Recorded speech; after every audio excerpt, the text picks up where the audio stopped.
What's up, guys? So today we are test driving the new BYD Sealion 7. Now this is a first impression video because just after the launch, BYD allowed members of the media as well as some KOLs to take the Sealion 7 out for a drive. So there are two variants available. One is the performance, one is the premium. Performance priced at 183,800 ringgit, whereas the performance is priced at 199,800 ringgit. So 183,800, 199,800, and as far as the exterior design is concerned, well, there's not much difference between the performance and the premium. One thing though is the performance runs on larger 20-inch wheels wrapped with Michelin Pilot Sport EVs. Now you can distinguish this by the red caliper. Besides that, there's not much that is different. Of course, in terms of design, it's typical with the BYD design language. Now these are headlights that we've probably seen before with the seal and such. Now let's take a quick look at the back before we jump into the car. I like the tail lights of the car. Now this is very fancy, but again, it looks similar to the ones with the seal. And then you get a really spacious boot space. But however, you do not get a spare wheel. You might get a tire repair kit. Besides that though, the car, I've driven the premium version, feels very good. Now we jump in to drive the performance. Let's go. This video is brought to you by Berjaya Sompo Insurance. Get Sompo MotoSafe by Berjaya Sompo. The less you drive, the less you pay. It's that simple. Choose from 3 different mileage plans with affordable premiums to fit your driving needs. Perfect for those who drive occasionally. Plus, enjoy extra perks like unlimited towing, 100% special perils, and all driver coverages. Ready to drive smart and save big? Switch to Sompo MotoSafe today. Head over to Berjaya Sompo Insurance and start saving now.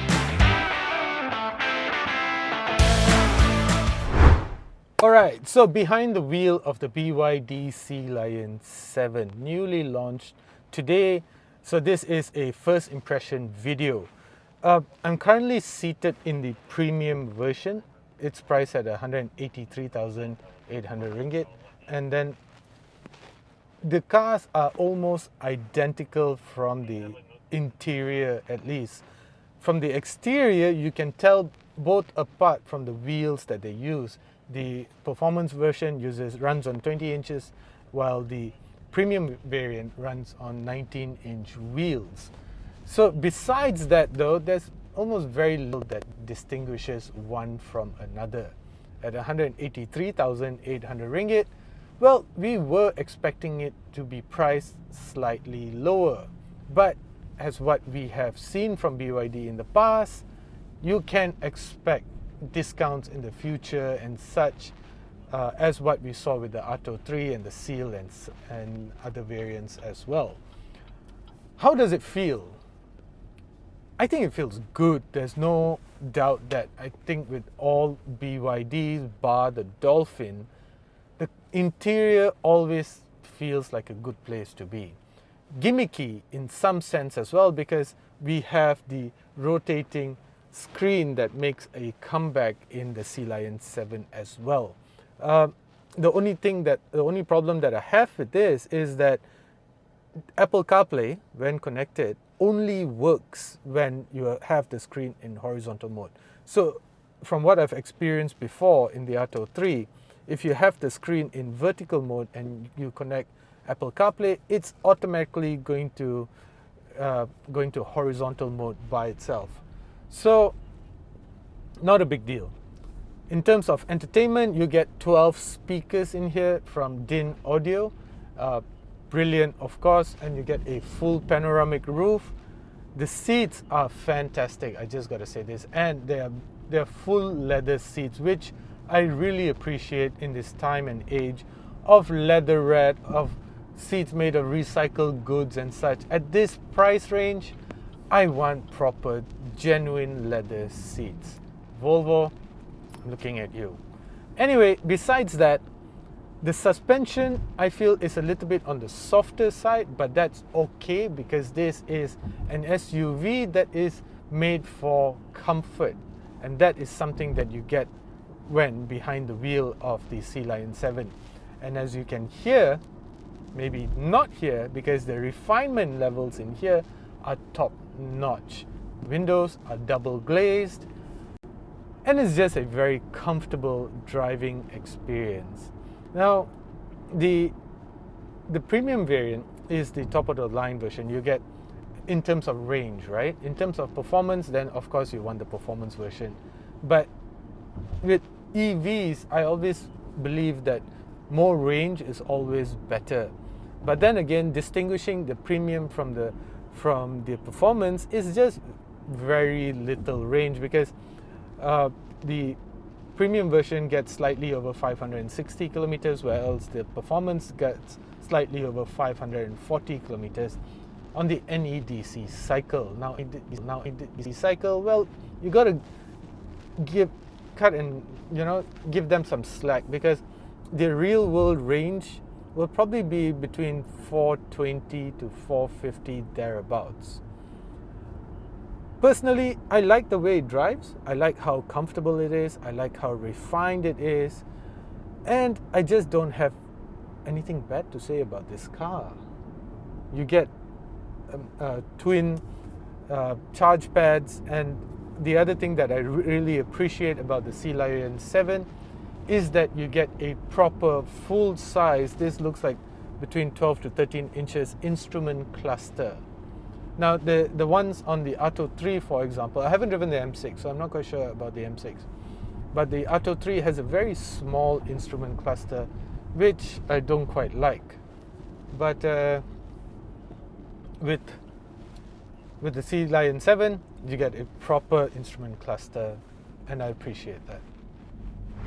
Talking about refinement in the premium variant, now that we've taken on more speed, roughly about 120 kilometers per hour, now you get tire roar that intrudes back into the cabin a little bit. It's at an acceptable level, but it's still audible. You still hear it, and that's something that you might want to look out for when you are driving the BYD Sealion 7. I do expect this to be a little bit more audible when in the performance version, because that runs on bigger wheels with lower profile tires. I'll reserve my judgment until I achieve that, which I'm going to shortly. So soon we'll talk about the BYD Sealion 7 performance variant. So the interior of the performance version is identical to the one with the premium. The seats are super nice. You get a large screen. It rotates as well. And basically, if you sit in the performance and you sit in the premium, you won't be able to tell them apart from the interior. But the performance is the top of the line model, and it's promising to be astonishing in terms of, well, performance. You can't really argue against a 0 to 100 time of 4.5 seconds. Now, I'm looking forward to driving this. Let's go. So the great thing about the performance version is that you get to do stuff like this. Oh, super fun. Now the acceleration on the performance version is just brilliant. You feel the fats from the front of your face just moving towards the back of it. That's just super good. Anyway, they're almost, the performance and the premium version are almost identical from the inside. Even in terms of driving, well, of course, the performance feels a little bit more urgent. You tickle the feather, tickle the accelerator just a little bit, and it goes. It just wants to go. And what mode am I in right now? So I was in normal earlier. You get normal, you get sport, you get snowland. Snowland sounds like a Disney character. Eco, normal, snowland, sport. Yeah. So now I'm in sport, and again, feels very urgent. It feels immediate, and this will definitely affect the range. And the thing about driving EVs is that you're always having an eye on the battery state of charge as well as the available range. That's just how EVs are. That's the reality about living and driving EVs. So, and if you're going to have it in sport, your range is going to drop like an anchor. But if you're going to be buying the performance version though, then what's the point if you're not driving it in sport mode?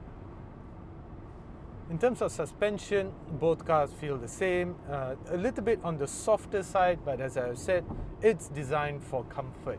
And as far as comfort is concerned, it does that really, really well. At 199,800 ringgit, it's expensive. There's no doubt that it's expensive. Now, BYD has sort of conditioned our minds to thinking that, they offer great value, superb technology for very little money. So when now BYD is introducing cars at about closer to 200k, it takes some time for it to, just sort of sink in, because 199,800 ringgit, I'm not sure, man.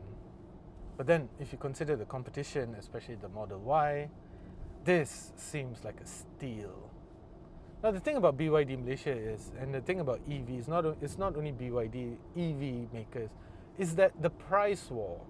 You buy an EV and a couple of months later, just to spur sales, they drop price 10, 20, 30,000 ringgit, or they offer other incentives which you never got before. That kind of just breaks my heart, man. I mean, if I would not be very happy if I spent 200,000 ringgit on a car just for the price to drop a couple of months later, because that's obviously going to affect the resale value of my car, which I spent 200,000 ringgit on. Of course, they will incentivize you with other things such as extended warranty and such, but that just means that you need to hold on to your car for longer to sort of enjoy that value that parent company wants to give you. So that's something to look out for, not just with BYD, but with any EV maker for that matter. But as far as the Sealion is concerned, the Sealion 7, it's undoubtedly a really nice car. Refinement is brilliant. You do feel it. You do hear some tire noise at higher speeds. I don't get that so much with the 20-inch tires here with the performance version, surprisingly. I expected this to be more louder as far as tire roar is concerned. But it's at an acceptable level. Surprising, but good. A very nice surprise. So, in conclusion of how the car feels like, well, as I've been saying throughout this video, there's no doubt that it's a comfortable car. Suspension a little bit too soft for my liking, especially at higher speed, because you do feel a lot of body roll, which is not very confidence inspiring when you feel the car, bouncing left and right through the corners. I just don't like. I like having a car that feels a little bit more planted. But when you're taking it easy and such, that's where the BYD feels really good. The other thing that I don't quite like is the brakes. I don't like how the brakes feel. There's just no proper modulation to it. But then again, that's a typical feel for regenerative braking. So that's something that you should look out for. And I guess over time, you will tend to get used to how the brakes feel and how the suspension feels. But as I said, this is a first impression video, and I'm confident that if I spend more time with the car, I'll find more and more things that I actually like about it. For now, I like the comfort, I like the refinement, I like all the features that you get in here. It feels very spacious, feels very comfortable. The seats are brilliant. The price tag, look out for what I've said earlier, but besides all of that, it almost checks all the boxes. Alright guys, so as a conclusion, the BYD Sealion 7 is undoubtedly quite impressive. Just as a recap, there are two variants available. One is a premium version where you get 313 PS and 380 Newton meters, and one is the performance version where you get 530 PS and 619 Newton meters of torque. If you like performance, if you like exhilarating acceleration, that is the model that you want.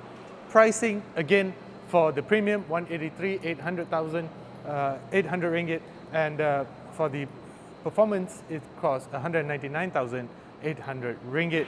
Thank you for watching, guys. Do let me know what you think about the BYD Sealion 7 and what you think about it as compared to the competition. Thank you for watching. As usual, do consider subscribing.